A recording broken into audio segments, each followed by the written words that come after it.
প্রধানমন্ত্রী তারেক রহমানের সঙ্গে সৌজন্য সাক্ষাৎ করেছেন আন্তর্জাতিক মুদ্রা তহবিল IMF এর এশিয়া ও প্যাসিফিক বিভাগের পরিচালক কৃষ্ণা শ্রীনিবাস। আজ মঙ্গলবার সকালে বাংলাদেশ সচিবালয়ে প্রধানমন্ত্রীর কার্যালয়ে এই বৈঠক অনুষ্ঠিত হয়।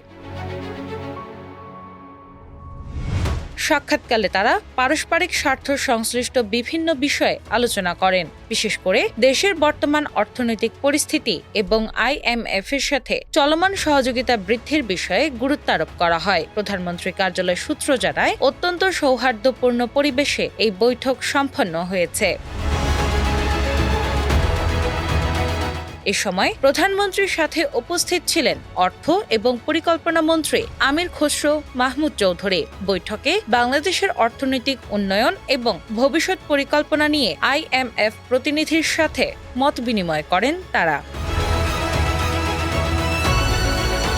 দেশের অর্থনৈতিক স্থিতিশীলতা বজায় রাখতে IMF এর সাথে এই ধরনের উচ্চ পর্যায়ের বৈঠক অত্যন্ত তাৎপর্যপূর্ণ বলে মনে করছেন সংশ্লিষ্টরা।